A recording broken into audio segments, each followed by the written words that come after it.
भाई डॉक्टर मिलता है तो डॉक्टर मिलने में क्या हर्ज है? डॉक्टर मिलता है, डॉक्टर तो कोई पॉलिटिकल लोग नहीं है। एक सूबे को आप इसलिए उसके बुनियादी हुकूक से महरूम रख रहे हैं कि वो आपकी सियासी मुखालिफ है। आप उस सूबे की बुनियादी हुकूक नहीं दे रहे, आप उस सूबे की जो एनएफसी में बुनियादी शेयर है वो नहीं दे रहे हैं, आप उस सूबे की जो नेट हाइडल प्रॉपर्टी है वो नहीं दे रहे हैं। आप एक सूबे की चीफ मिनिस्टर वो अडयाला जेल के सामने बैठ के मुलाकात की भीख मांगता है, उसको मुलाकात नहीं मिलती। और दूसरी तरफ जो है ना, एक सूबे के चीफ मिनिस्टर चीन जाती है तो सरकारी जहाज में जाती है, ब्राजील जाती है तो सरकारी जहाज में जाती है। क्या ये एक मुल्क दो दस्तूर नहीं है?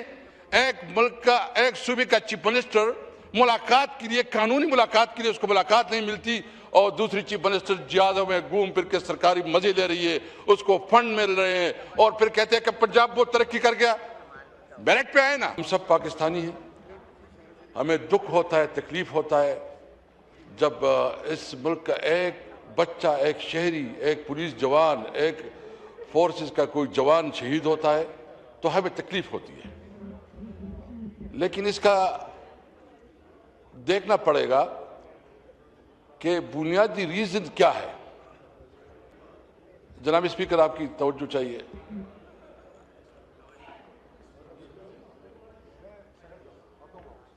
रियासत होती है माँ की जैसी, रियासत होती है माँ की जैसी, और जब रियासत अपने बच्चों के साथ इंसाफ नहीं करती, उसको बुनियादी हुकूक नहीं देती, उसमें फ़र्क करती है, इंसाफ नहीं करती, तो फिर उसकी इस किस्म के हालात का सामना करना पड़ता है। हमारे अपोजिशन लीडर साहब ने कल डिटेल से बात की है और उन्होंने जो बुनियादी बात की कि इस पार्लियामेंट को मजबूत बनाया जाए और ख़ासकर जो है ना जमहूरियत को मौका दिया जाए, मैं इस हवाले से बात करूंगा कि क्या बुनियादी वजूहात है जिसकी वजह से ये बदमनी, लॉ एंड ऑर्डर की सिचुएशन और इंसर्जेंसी बढ़ती है। सबसे पहले बुनियाद तो इसका है जमहूरियत, और सबसे पहले ये जो 8 फरवरी को हुआ, जब आप आवाम को अपनी बुनियादी नुमाइंदगी से महरूम करें, आवाम वोट दे एक को और असेंबली में, पार्लियामेंट में दूसरा बैठे। बलूचिस्तान की आवाम की नुमाइंदगी, जब तक मुल्क में इलेक्शन का निज़ाम शफाफ नहीं होगा, जब तक आवाम की नुमाइंदगी को, नुमाइंदों को उसका बुनियादी हक नहीं मिलेगा और उसकी सही रिप्रेजेंटेशन असेंबली में नहीं होगी और उसकी आरा के मुताबिक, उनकी वोट के मुताबिक हुकूमत नहीं बनेगी, तो फिर वो तो जो इस वक्त लोग वो तो डिस्कनेक्ट है आवाम से। आवाम के साथ तो उसका कोई कनेक्शन नहीं है, उसका कोई राबिता नहीं है, आवाम की नुमाइंदगी नहीं करते, उसको एहसास ही नहीं है कि आवाम के जज्बात और एहसासात क्या हैं। जब आवाम के एहसासात और जज्बात का इसको कोई एहसास नहीं है तो वो क्या पॉलिसी करेगी। इसलिए सबसे पहले हमें अपने मुल्क में शफाफ इलेक्शन और वो इलेक्शन कमीशन जो कि प्री एंड फिर इलेक्शन करवा सके, आवाम की जो वोट है उसको इज्जत मिले और आवाम के वोट का एहतराम किया जाए और सही मानों में ओरिजिनल पार्लियामेंट वजूद में आ जाए। तो नंबर 1 ये कि जब तक इस मुल्क में इलेक्शन शफाफ नहीं होंगे, जब तक इलेक्शन कमीशन गैर जानिबदार नहीं होगा, फिर इलेक्शन नहीं होगा, तो मैं समझता हूं कि ये मसाइल का हमें सामना है। नंबर 2, दूसरी बात जो कि देखिए, अवाम, हम सब इस वक्त एक मुश्किल से गुजर रहे हैं। हमारा लीडर इमरान खान जेल में है, इनको राइटफुल जो उसका कानूनी हक है मुलाकातों का वो नहीं मिल रहा। उसकी जो इवन मेडिकल का जो मतलब, ये तो एक आम कैदी का भी है कि उसको जब कोई मेडिकल ट्रीटमेंट की ज़रूरत आती है उसको हॉस्पिटल में मुंतकिल किया जाता है, उसकी फैमिली के साथ राबिते किए जाते हैं, उसकी जो है ना उसके तमाम ख्याल रखा जाता है। इसके बावजूद इस मुल्क के सबसे बड़ी लीडर इमरान खान को उनकी बुनियादी हुकूक से महरूम रखा जा रहा है। और ये बुनियादी इसलिए कि इनको खौफ है कि इमरान खान कोई ऐसी बात न करे।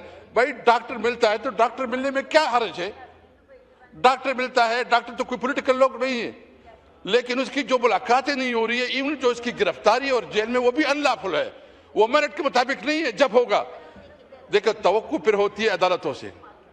तो मुझे बताएं, जुडिशरी को प्लीज उनके इशू को कीजिए, मगर कोई ऐसी बात ना कीजिएगा जो कि इसमें सर जी मैं ये बिलीव करता हूँ, मैं समझता हूँ कि 26वीं और 27वीं आमीन तरमीम के बाद मैं एक्सपंज कर रहा हूँ ये मैं समझता हूँ कि ये इंसाफ की तो दो चीजें हैं, एक है जमहूरियत और दूसरा इंसाफ। अगर मुल्क में जमहूरियत होगी, आवाम की राय को एहतराम होगा, मुल्क में इंसाफ होगा, तो मुल्क आगे बढ़ेगा। जनाब स्पीकर, ये एहसास हमें है। ये जो इस वक्त हमारे सूबे में जो सूरत हाल है, यानी आप यकीन जाने कि एक सूबे को आप इसलिए उसके बुनियादी हुकूक से महरूम रख रहे हैं कि वो आपकी सियासी मुखालिफ है। आप उस सूबे की बुनियादी हुकूक नहीं दे रहे, आप उस सूबे की जो NFC में बुनियादी शेयर है वो नहीं दे रहे हैं, आप उस सूबे की जो नेट हाइडर प्रॉपर्टी है वो नहीं दे रहे हैं।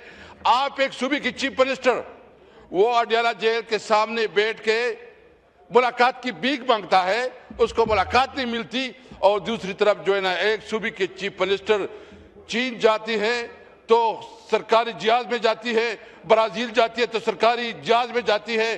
क्या ये एक मुल्क दो दस्तूर नहीं है? एक मुल्क का, एक सूबे का चीफ मिनिस्टर मुलाकात के लिए, कानूनी मुलाकात के लिए उसको मुलाकात नहीं मिलती, और दूसरी चीफ मिनिस्टर जहाजों में घूम फिर के सरकारी मजे ले रही है, उसको फंड मिल रहे हैं, और फिर कहते हैं कि पंजाब बहुत तरक्की कर गया। मेरिट पे आए ना, आप मेरिट पे आए कि आप जो हमारे हुकूक है वो दें, जो इस वक्त हम इंसर्जेंसी से सफर हो रहे हैं और जो हमारा मुतालबा है।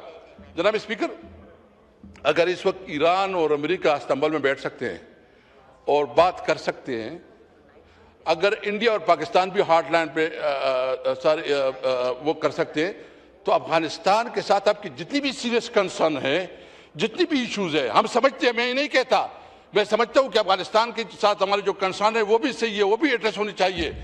लेकिन डिप्लोमेटिक चैनल ऐसे होते हैं, डिप्लोमेटिक चैनल ऐसे होते हैं कि डिप्लोमेटिक चैनल से आप मसाइल का हल करते हैं।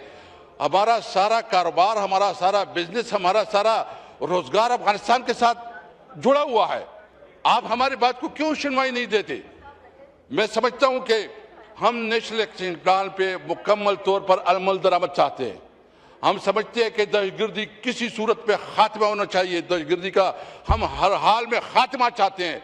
लेकिन हम समझते हैं कि आप हमारे साथ तो बैठो ना, हमें इत्तेमाद में लो, मुतासिर तो हम हैं। अगर हम मुतासिर है, हमें से इतनी, तो आप हमारे साथ बैठ के पॉलिसी बनाओ। हम दहशतगर्दी का खात्मा चाहते हैं, हम नेशनल एक्शन प्लान पे अमल दरामद चाहते हैं। हम चाहते हैं कि पाकिस्तान एक अजीम मुल्क बने, हम चाहते हैं कि पाकिस्तान में कानून की हुक्मरानी हो, हम चाहते हैं कि पाकिस्तान में सिविल सुपरमेसी हो, हम चाहते हैं कि पार्लियामेंट सबसे मजबूत इदारा हो, सारे पॉलिसी, खारिजा पॉलिसी, दाखिला पॉलिसी, माशी पॉलिसी इधर बने। जनाब स्पीकर, मैं आखिर में एक बात पूछना चाहता हूँ। मेरे ख्याल में एक साहब बैठे हुकूमत की, मुझे बताओ इतनी बड़ी टूर्स हुई इंटरनेशनल खारिजा पॉलिसी की, मुझे एक भी डील बताए कि ट्रेड डील हुई हो, एक बताएं। इंडिया और अमेरिका की बड़ी बड़ी आपस में समझ रहा था दुश्मनी हो रही है, अभी जो उन्होंने एग्रीमेंट किया 18% उस पर उसका एग्रीमेंट रहा है, और उसकी और EU के साथ जो इंडिया के जो एग्रीमेंट्स हो रहे हैं, हम तो आइसोलेशन की तरफ जा रहे हैं। हमारे खारिजा पॉलिसी जो है ना, एक तो हम अपने पड़ोसियों के साथ जो हमारे ताल्लुकात है, हमने तमाम पड़ोसियों के साथ दुश्मनी बनाए हुए, साथ साथ हम कोई पॉजिटिव इनपुट भी नहीं दे सके। और इंडिया जो हम समझते हैं कि अमेरिका उसके साथ जो है ना, मिस्टर ट्रंप रोजाना कहता था कि इतनी जायजगिरी, अभी उसके साथ ट्रेड एग्रीमेंट हो रही है, EU के साथ उसकी ट्रेड एग्रीमेंट हो रहे हैं। और ये जो इस वक्त हम सिचुएशन है, हमें अपनी पॉलिसी को रिविजिट करना चाहिए। रियासत को माँ की जैसी होनी चाहिए।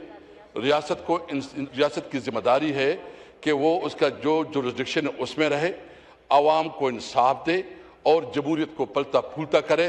और ये पार्लियामेंट, ये सही मानों में आवाम का मुंतखब पार्लियामेंट हो। मैं समझता हूँ कि इमरान खान इस वक्त अगर जेल में है तो वो सिर्फ और सिर्फ इस वजह से है कि वो मुल्क पे कानून और आइन की हुक्मरानी चाहता है। पाकिस्तान जिंदाबाद। सलीम और रहमान।